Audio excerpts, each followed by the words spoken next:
Deportaciones masivas, muros y aranceles a los productos extranjeros, el cóctel de Trump para el mundo. El presidente de Rusia manifestó que tras el ataque con misiles estadounidenses y británicos a territorio ruso, el conflicto en Ucrania ha adquirido un carácter global.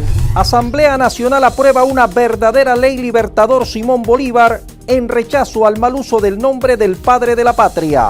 Venezuela respalda alianza contra el hambre y la pobreza propuesta por Brasil en el G20. Vinotinto afloja en las eliminatorias. Nadal dice adiós al tenis y Venezuela brilla en Juegos Panamericanos para sordos. Y al cierre de esta edición les contaremos la decisión que tomó el Congreso de Colombia sobre el matrimonio infantil en su territorio. El conflicto en Ucrania pone el mundo al borde de la guerra y la Asamblea aprueba una verdadera ley Simón Bolívar.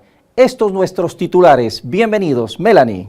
Ya listos para compartir con ustedes la dinámica global de esta semana. El presidente electo Donald Trump ha dejado claras sus metas en materias de migración. Llevar a cabo la deportación más grande de la historia con ayuda de la Guardia Nacional. Eliminar los amparos y cerrar la frontera para impedir la llegada de mucho más migrantes. Para ejecutarlas, se ha rodeado de figuras de línea dura en las dependencias del Estado que estarán a cargo de sortear las dificultades judiciales que enfrentó en su primer mandato. La continuación del muro que lo separa con México, más la política de tolerancia cero sin duda, pondrán en dificultades a los aproximadamente 13 millones de indocumentados del país del norte.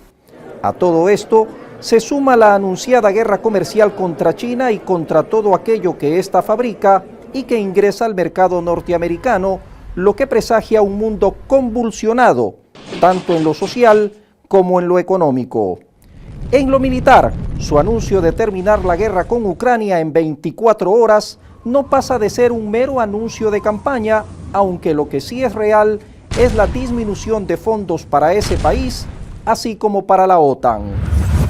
Luego de los ataques con misiles de largo alcance de fabricación estadounidense y británica contra territorio ruso, el presidente de Rusia, Vladimir Putin, se dirigió a la nación y manifestó que el conflicto en Ucrania ha adquirido un carácter global. El 19 de noviembre, Ucrania lanzó 6 misiles balísticos de largo alcance hacia territorio ruso que fueron suministrados por Estados Unidos a Kiev. Estos proyectiles se usaron para atacar la región rusa de Briansk.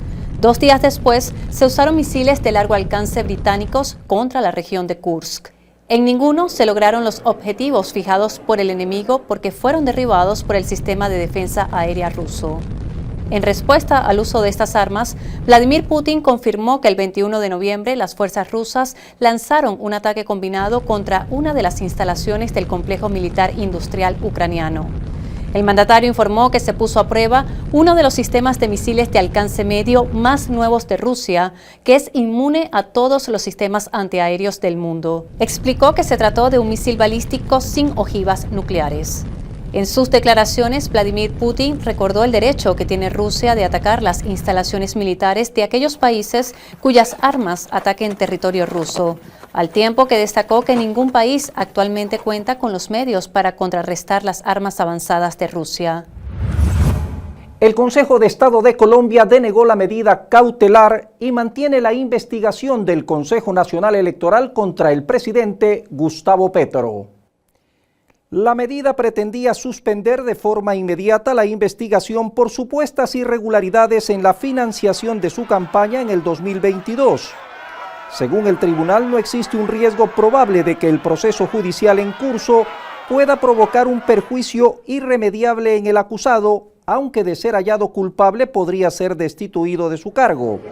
Por su parte, la defensa considera que la decisión afecta la estabilidad institucional y la figura del presidente como máxima autoridad administrativa.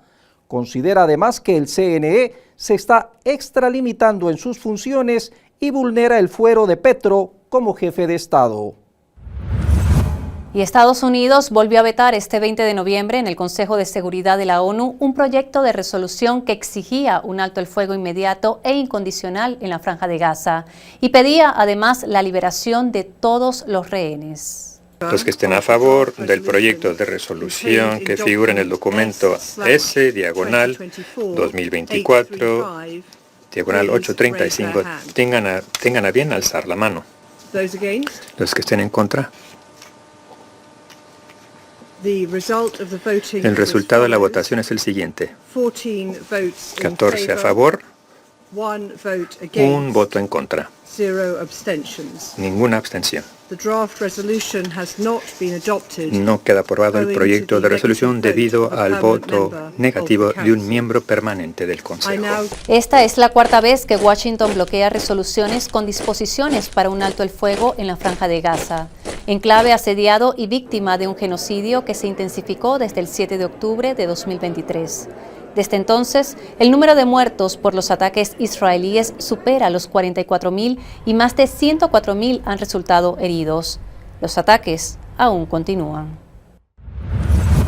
Israel podría anexar formalmente Cisjordania dentro de 2 semanas, informó el periodista estadounidense Seymour Hersh, ganador del premio Pulitzer, citando fuentes americanas. El 12 de noviembre, el ministro de Finanzas de Israel, Bezalel Smotrich, ordenó realizar los preparativos para la anexión de Cisjordania antes de que el presidente electo de Estados Unidos, Donald Trump, asuma su cargo en enero del 2025. La víspera, Irak había propuesto la creación de un fondo árabe islámico para reconstruir la Franja de Gaza y el Líbano ante el conflicto en curso. La semana pasada, el portavoz adjunto del Departamento de Estado de los Estados Unidos, Vedant Patel, dijo que las declaraciones de Smotrich van en contra de la solución de 2 estados y no conducen a la paz. Una alternativa marítima al Canal de Panamá fue presentada este 18 de noviembre por el presidente de Nicaragua, Daniel Ortega. Él mostró el mapa de una nueva ruta para la construcción de un canal interoceánico de 445 kilómetros de largo que atravesaría su país y que permitiría unir el Océano Pacífico con el Mar Caribe. Estamos viendo las dificultades que tiene el Canal de Panamá. El tráfico es lento. Y tienen que estar esperando por días o semanas muchas embarcaciones con los productos, con las mercancías, y eso encarece el comercio también para poder pasar por el Canal de Panamá. Y no hay alternativa. Debería haber una alternativa, y la alternativa la tenemos aquí en Nicaragua. El proyecto es que arranque en el puerto de Bluefield, que es un puerto en el Caribe que se está construyendo, se empezará a construir, y luego va rompiendo hasta salir por Puerto Corinto. ¿Qué es lo que falta? Bueno, lo que falta es que unamos esfuerzos, y en primer lugar con los empresarios latinoamericanos y caribeños, y que nos acompañen lógicamente los hermanos de la República Popular China. Y China busca la posibilidad de financiar en Bolivia grandes proyectos industriales y de infraestructura, como la explotación de litio y la construcción de un ferrocarril que conecte puertos marítimos sobre los océanos Pacífico y Atlántico. Así lo informó el presidente Luis Arce. El mandatario boliviano participó como invitado de la cumbre de líderes del G20 en Río de Janeiro, donde mantuvo un encuentro bilateral con el mandatario chino. En 2022, las exportaciones bolivianas hacia China alcanzaron a $800 millones, mientras que las importaciones superaron los 2.500 millones, según datos del Instituto Boliviano de Comercio Exterior. Para dinamizar aún más el intercambio comercial, el Banco Unión de Bolivia y el Banco Industrial y Comercio de China firmaron un convenio para realizar operaciones directas sin intermediarios y en yuanes como una alternativa al dólar. Rusia se posicionó en septiembre en el mayor exportador de gas a la Unión Europea por primera vez desde la primavera del 2022, según calculó Sputnik basándose en datos de la Oficina Europea de Estadística. En septiembre, las empresas europeas compraron gas a Rusia por cerca de $1.480 millones, lo que supone un 30% más que en el mismo mes del año anterior. El 40% de las compras correspondió a gas natural licuado, mientras que el 60% restante correspondió a gas de gasoducto. Este aumento ubica a Rusia como el mayor exportador de gas a la Unión Europea, con un 23.74% de participación frente al 16.54% del mes de agosto. Esto ocurre por primera vez desde mayo del 2022, cuando la participación del país en las importaciones de gas del eurobloque eran del 22.9%. Las cifras evidencian el poco éxito del boicot económico a los activos rusos tras el conflicto con Ucrania. También ha sido noticia que Ecuador declaró emergencia nacional debido a la magnitud y el impacto de los incendios forestales, el déficit hídrico y la sequía que se han registrado en el país. La declaratoria se realizó el 18 de noviembre y estará vigente durante 60 días. La medida permite al gobierno mover recursos económicos para combatir los incendios y sus efectos. Hasta ese día se registraban 17 focos activos y 5 controlados a nivel nacional, con especial afectación en las provincias de Azuay y Loja. Durante las 2 primeras semanas de noviembre ya se contabilizaban más de 10.000 hectáreas de vegetación arrasadas por el fuego, solo en esas 2 provincias, mientras que la crisis hídrica ha provocado apagones de hasta 14 horas diarias en medio de una sequía que ha sido considerada la peor en más de 6 décadas en Ecuador y que ha colocado en jaque la seguridad energética del país. Ante esta gran crisis, el presidente colombiano Gustavo Petro anunció el 18 de noviembre que reiniciaron las exportaciones de energía eléctrica al Ecuador luego que las lluvias registradas en Colombia permitieran a ese país recuperar sus embalses. Investigaciones del Hospital Clínic de Barcelona mostraron evidencia de la relación existente entre el trastorno de la conducta del sueño REM y enfermedades neurodegenerativas como el Parkinson y la demencia. Según un estudio publicado en The Lancet Neurology, este podría ser un síntoma precoz de la enfermedad de Parkinson. El trastorno afecta sobre todo a hombres mayores de 50 años y se caracteriza por conductas motoras vigorosas durante el sueño, pesadillas y ausencia de relajación muscular durante la fase REM. El síntoma aparecería muchos años antes de que el Parkinson o la demencia den la cara a través de sus signos distintivos más reconocibles, como los temblores y la pérdida de memoria. Concretamente, según los resultados del estudio, el riesgo estimado de desarrollar un síndrome neurodegenerativo desde el momento del diagnóstico del trastorno de la conducta del sueño REM, concretamente, según los resultados del estudio, el riesgo estimado de desarrollar un síndrome neurodegenerativo desde el momento del diagnóstico del trastorno de la conducta del sueño REM es de el 33% a los 5 años, del 75% a los 10 y del 91% a los 14 años. Y durante la cumbre del G20 que se realizó entre el 18 y 19 de noviembre, México propuso destinar el 1% del gasto militar de los países que integran el grupo para poner en marcha el programa de reforestación más grande de la historia y así ayudar a mitigar los efectos del cambio climático. Uno de los programas más ambiciosos que hoy quiero proponerles lleva el nombre de Sembrando Vida. Consiste en dar a las familias pobres del campo un jornal, capacitación técnica para sembrar árboles maderables y frutales, así como cultivos para la alimentación.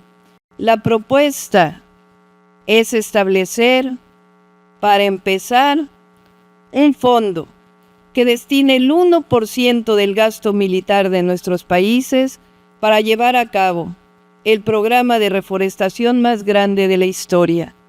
Significa liberar unos 24,000 millones de dólares al año, 12 veces lo que ya destina México, para apoyar a 6 millones de sembradores de árboles que reforestarían 15 millones de hectáreas, algo así como 4 veces la superficie de Dinamarca, toda la superficie de Guatemala, Belice y El Salvador juntos.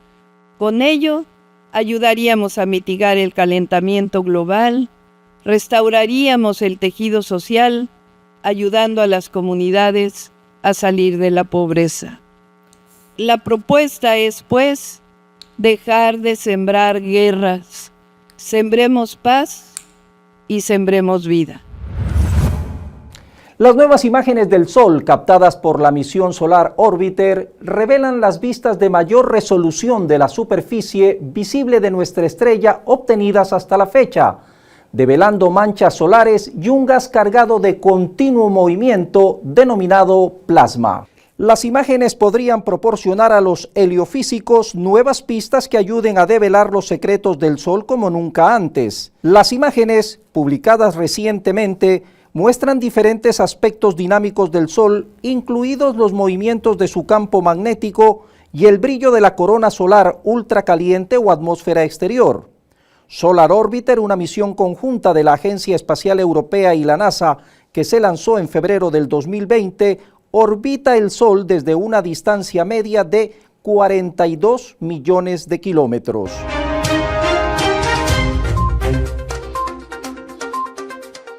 El Poder Judicial de Perú emitió un fallo que dispone que el expresidente Pedro Castillo vaya a juicio oral por el intento de golpe de Estado que habría cometido en diciembre del 2022. La justicia dio por concluida la etapa de control de acusación, autorizando a la Sala Penal Especial a que inicie el juicio oral contra el exmandatario en fecha aún por determinar, aunque se prevé que podría empezar en enero del 2025. Estados Unidos autorizó el suministro de minas terrestres antipersona a Ucrania ante el avance de las tropas rusas. Así lo confirmó el Departamento de Defensa de Norteamérica a la corresponsal de la agencia rusa de noticias TASS. La agencia reseñó que el portavoz aclaró que se trata de las llamadas minas terrestres no persistentes, las cuales se autodestruyen o pierden la carga para quedar inactivas al cabo de cierto tiempo. Moscú, por su parte, le recordó a Ucrania que Kiev ratificó en 2005 un tratado que prohíbe el uso, almacenamiento, producción y transferencia de minas antipersona. Google debe vender Chrome para terminar con su monopolio, dijo el Departamento de Justicia estadounidense en una importante ofensiva contra el gigante de Internet.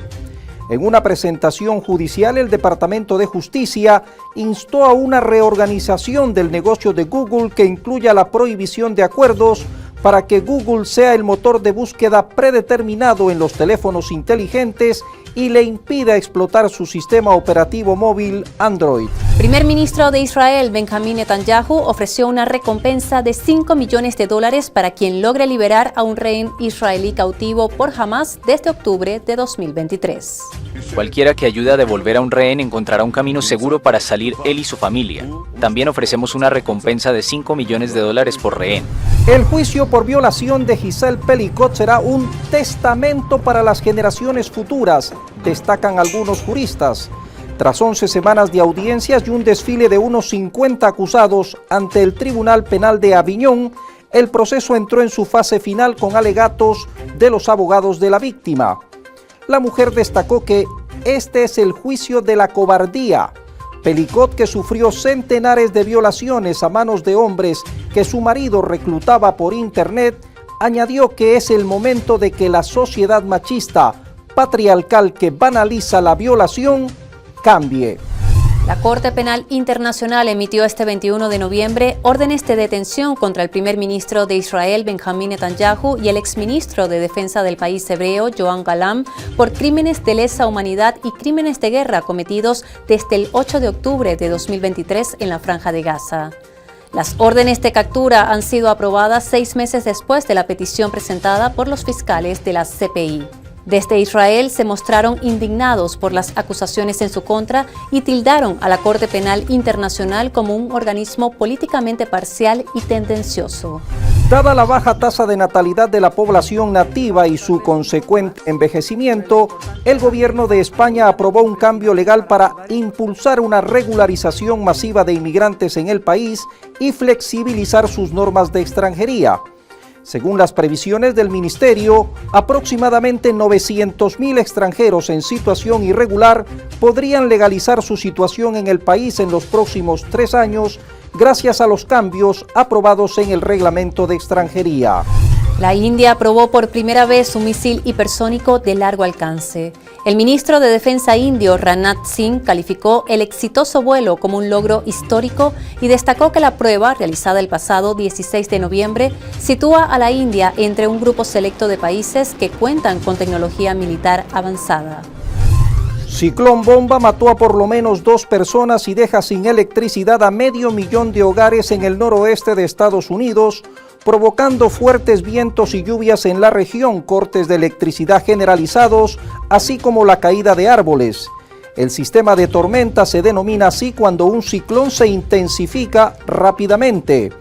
El Centro de Predicciones Climáticas ha emitido un aviso de riesgos de lluvia excesiva y advertencias de vientos con fuerza de huracán que estarán vigentes mientras siga afectando a la región un río atmosférico procedente del noroeste del Pacífico. El 13 de noviembre fue inaugurada en el norte de Polonia una base de defensa aérea estadounidense situada a menos de 165 kilómetros de la frontera rusa.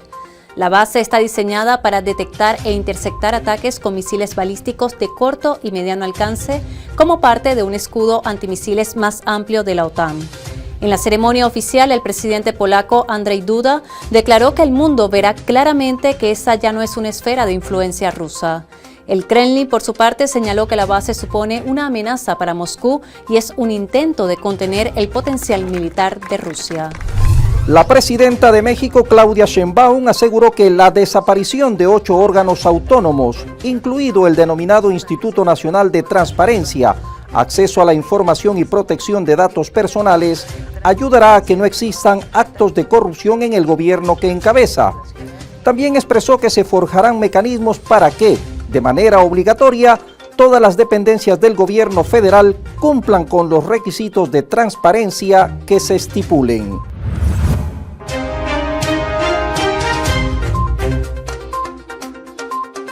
La Asamblea Nacional aprobó por unanimidad y en primera discusión el proyecto de ley orgánica Libertador Simón Bolívar contra el bloqueo antiimperialista y por la defensa de la República Bolivariana de Venezuela. El presidente del Parlamento, Jorge Rodríguez, certificó ante los diputados y diputadas el carácter orgánico de la ley. Destacó que esta sí será la verdadera ley Bolívar.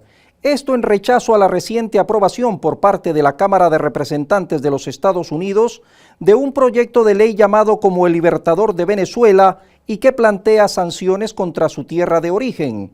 El titular de la Asamblea destacó que la ley incluye la inhabilitación política a perpetuidad de aquellas personas, dirigentes políticos que hayan cometido actos lesivos y brutales que atenten contra la paz de Venezuela.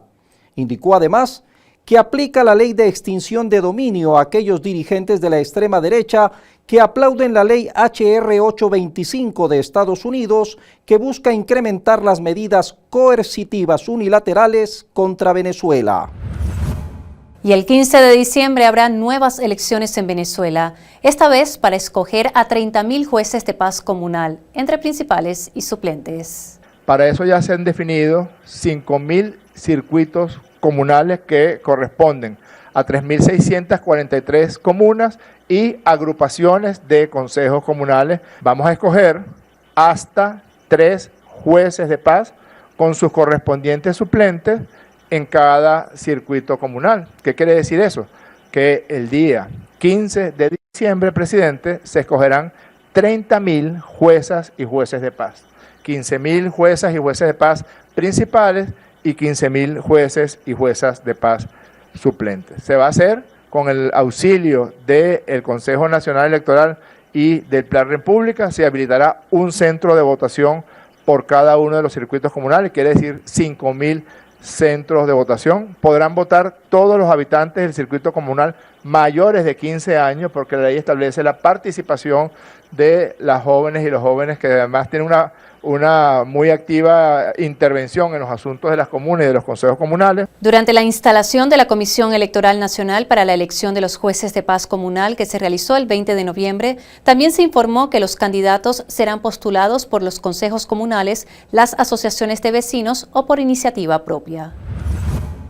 El fiscal general Tarek William Saab informó que 225 personas recibieron medidas cautelares y han sido liberadas, acotando que queda claro que aquel venezolano o venezolana a los que se les demuestre a través del mismo mecanismo de investigación culpabilidad serán sin duda condenados.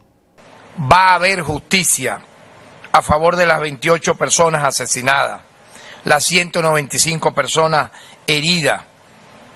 Como dije, 97 funcionarios policiales y militares heridos.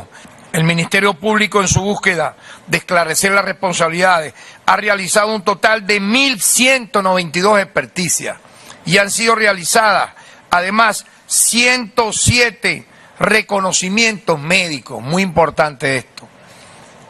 107 reconocimientos médicos a, obviamente, las personas que en su momento han sido detenidas o están siendo investigadas. Me llama la atención y a los familiares con los que nos hemos reunido también, que se hable de los que están privados de libertad por estos hechos, pero se obvia que hubo 75 centros educativos destruidos,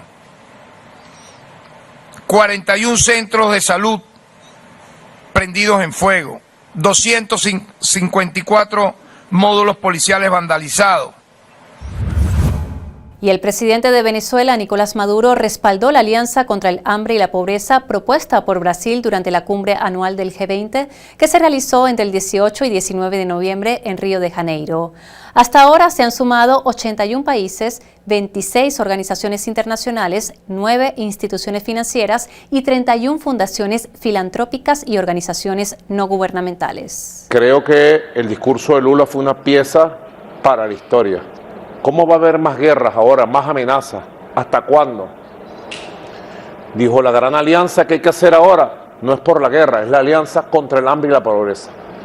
Yo estuve estudiando y le dije al canciller Iván Gil que llamara al canciller brasilero y le diga que Venezuela está de acuerdo con el planteamiento del presidente Lula y estamos preparados modestamente con nuestra experiencia de los CLAP, del PAE, de los programas alimentarios de la revolución creados por el comandante Chávez y creados por mí, para incorporarnos modestamente a la gran alianza contra el hambre y la pobreza convocada por el presidente Lula da Silva. Estamos preparados. La vicepresidenta ejecutiva de Venezuela, Delcy Rodríguez, informó que los recientes ataques a la infraestructura petrolera y gasífera del país han causado pérdidas económicas por unos 158 millones de dólares, sin contar el impacto adicional en el sector industrial. Que afortunadamente hemos tenido planes de contingencia para distribuir diésel, para garantizar la afectación mínima en el sistema eléctrico derivado de este ataque al centro Muscar. Estos ataques, dijo, han tenido un impacto devastador, pero hemos podido implementar las estrategias necesarias para poder continuar. Hacer un reconocimiento a los trabajadores de Petróleos de Venezuela, que no han dormido, no han descansado un segundo desde hace más de una semana que ocurrió este evento, exactamente el día de hoy, 8 días que han estado trabajando. Ahí están el impacto y la afectación. Ese día, 5 trabajadores de PDVSA lesionados, heridos, afortunadamente fueron atendidos de manera inmediata y están en proceso de plena recuperación.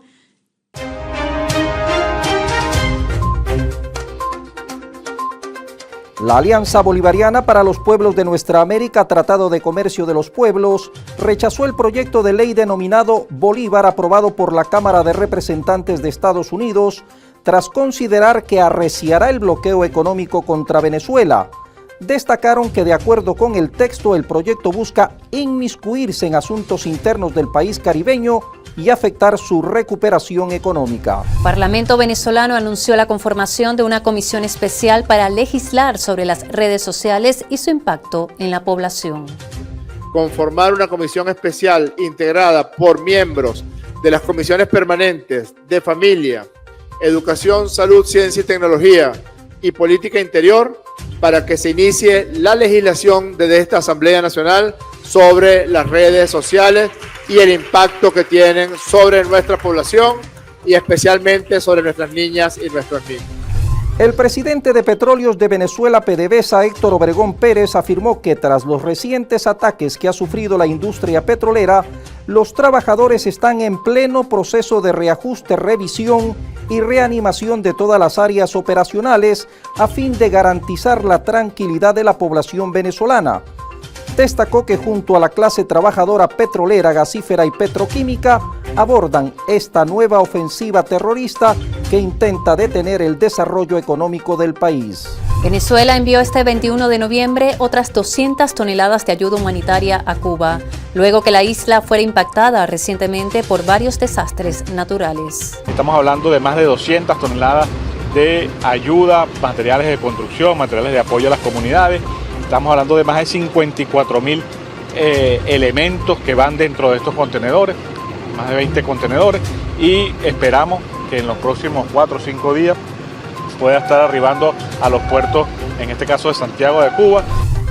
Arribaron a Margarita 300 turistas provenientes de Polonia, constituyéndose en el tercer vuelo charter de la presente temporada.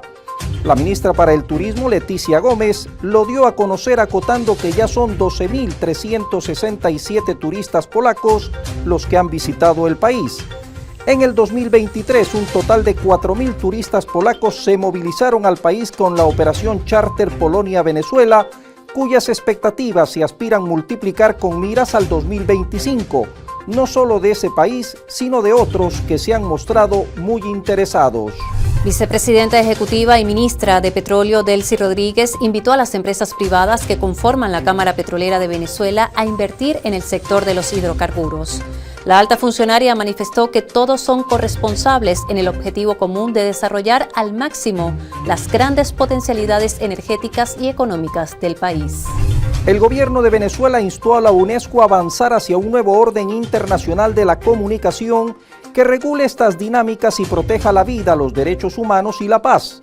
Así lo expresó en el foro la viceministra de Comunicación Internacional del Ministerio para Relaciones Exteriores, Camila Fabri, quien destacó que la nación bolivariana impulsa políticas inclusivas, fomentando el acceso a la información y al desarrollo de medios alternativos y comunitarios, pese a las medidas coercitivas unilaterales contra el país.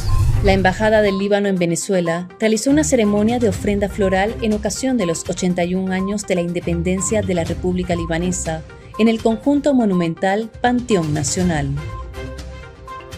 Tengo el honor para tener nuestro canciller y mucha gente de la comunidad y mucha gente de las autoridades venezolanas estaba con nosotros por el Día de Independencia del Líbano. Como sabemos, el Líbano está pasando en unos momentos difíciles, pero insistimos para hacer la ofrenda floral antes del sarcófago de Simón Bolívar, del libertador de la patria. Entonces, insistimos para hacer este acto para decir y repetir que vamos a seguir luchando hasta la victoria con el favor de Dios. Después vamos a construir de nuevo y vamos a tener un nuevo Líbano y más fuerte y más bello como siempre.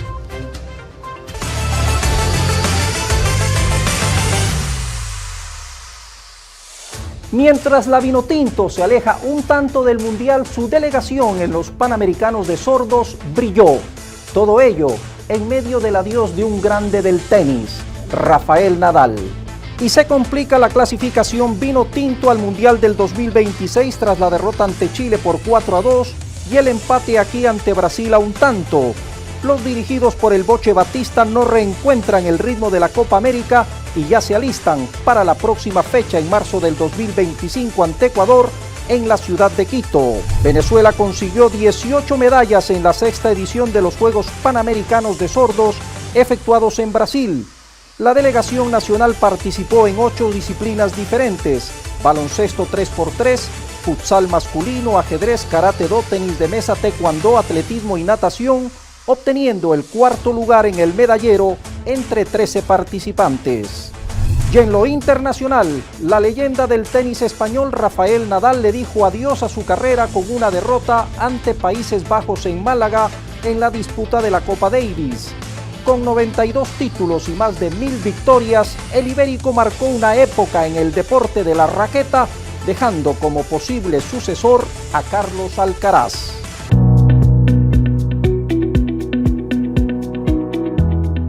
En un avance significativo en la protección de los derechos de la infancia, el Congreso de Colombia aprobó el pasado 13 de noviembre un proyecto de ley que prohíbe el matrimonio infantil.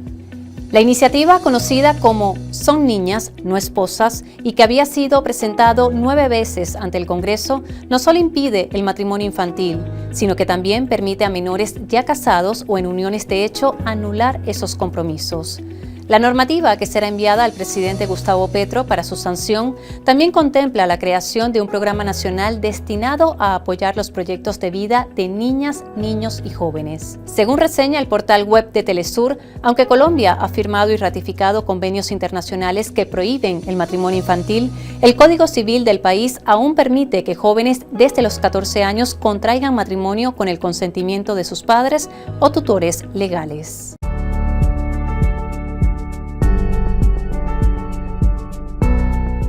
Y el 21 de noviembre celebramos el Día Mundial de la Televisión, una efeméride impulsada por la ONU desde el año 1966 y que busca propiciar el uso responsable de la televisión como uno de los principales canales de difusión e información pública. Aunque para las generaciones actuales se puede pensar que Internet es el medio de difusión más importante, lo cierto es que la web ha ofrecido a la televisión nuevas herramientas y recursos que, más que desplazarla, la han potenciado, como por ejemplo las difusiones en directo y el acceso a contenidos audiovisuales desde cualquier lugar y desde cualquier dispositivo.